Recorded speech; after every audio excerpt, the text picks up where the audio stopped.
La situation au Congo n'est pas du tout comprise par les médias occidentaux. C'est assez pédant, c'est assez prétentieux de le dire. Mon pays, vu de l'Europe, donne une toute autre image. En fait, l'Europe agit comme un miroir, ce qu'on appelle l'effet miroir. Lorsque vous regardez le Congo à travers les médias, à travers le prisme des médias occidentaux, vous découvrez des choses que vous n'auriez sans doute pas découvertes en vivant sur place. Quelle est la situation en République démocratique du Congo aujourd'hui? C'est une situation absolument ubuesque, aberrante. C'est une situation où même le vocabulaire a été totalement falsifié. Par exemple, l'AFDL, l'Alliance des forces démocratiques pour la libération du Congo, qui a renversé Mobutu le 17 mai 1997, on a prétendu que c'était une rébellion congolaise. Mais non, c'est une milice armée Tutsi.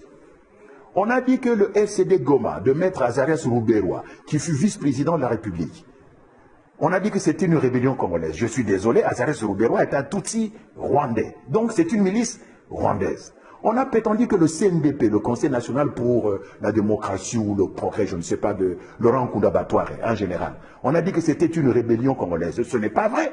C'est une milice rwandaise. Parce que Nkunda Batouare était un Tutsi rwandais. On a prétendu que le M23, et ainsi de suite. Donc, il y a donc le premier crime qui a été commis au Congo, c'est un crime de sémantique, de vocabulaire. Tout a été falsifié. Et cela a été falsifié de façon délibérée. Pourquoi? Parce que le Congo aujourd'hui se trouve dans une situation de guerre de type ethnique. Le Congo est occupé par une ethnie, les Tutsis, venus du Rwanda. Le génocide, je dis les génocides, il y en a eu 4 au Rwanda.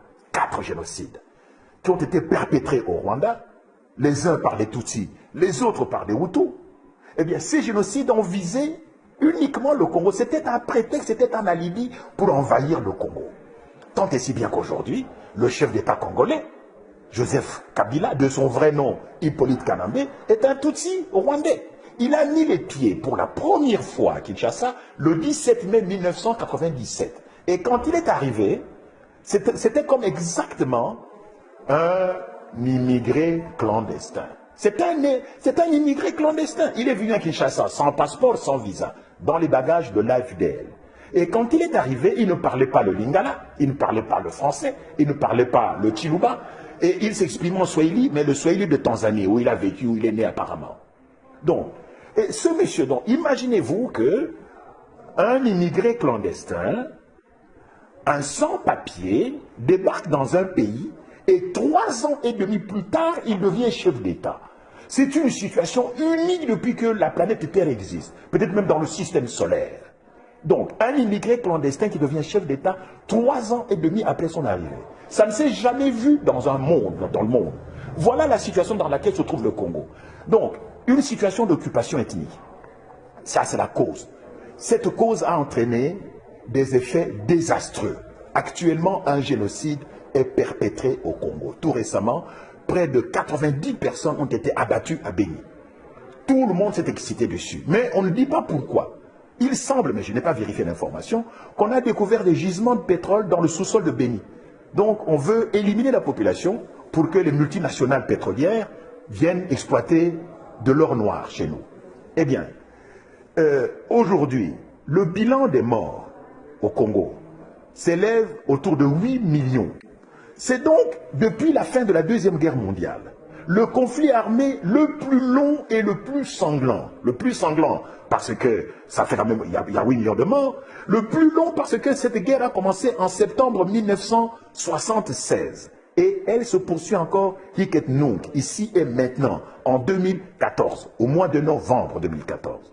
Or, il y a aujourd'hui au Congo plus de 52 armées étrangères qui ont soit déjà foulé le sol du Congo, soit y campent encore aujourd'hui. Vous savez que la MONUSCO, la mission des Nations Unies, semble-t-il pour la stabilisation du Congo, se trouve au Congo depuis une bonne douzaine d'années. 21 000 casques bleus au Congo. Et la région la plus militarisée, là où la MONUSCO est la plus active, c'est justement la région du Nord Kivu, où s'est perpétré le massacre de Béni. Alors je me pose la question, que fait la MONUSCO? Contre qui se bat-elle? Ne me dites pas que la MONUSCO qui a des drones, qui a des chars d'assaut, des hélicoptères de combat, va se battre contre des minables petites milices Tutsis qui ne comptent même pas 5000 personnes, alors que la MONUSCO compte à peu près 21 000 personnes, n'est-ce pas? Et dans la MONUSCO, aujourd'hui, vous avez même les troupes du Malawi, de Tanzanie, d'Afrique du Sud. Vous savez que la France a envoyé, a dépêché l'opération Artemis pour aller chasser un rebelle, cette fois-ci un vrai rebelle congolais, Thomas Lubanga, dans le district de l'Ituri. Vous savez que les Américains maintiennent au Congo une force qui s'appelle l'Africom, la force de stabilisation du Congo. Vous savez que les Angolais, les Namibiens, les Zimbabwéens, les Tchadiens sont présents au Congo, où ils ont été en tout 52 troupes étrangères qui ont marché au Congo, qui ont campé au Congo. Donc, c'est ce que les stratèges militaires américains appellent la première guerre mondiale africaine. Donc, la première guerre mondiale africaine se déroule au Congo, mais les médias n'en parlent pas. Je suis désolé, je regarde TF1, je regarde France 2,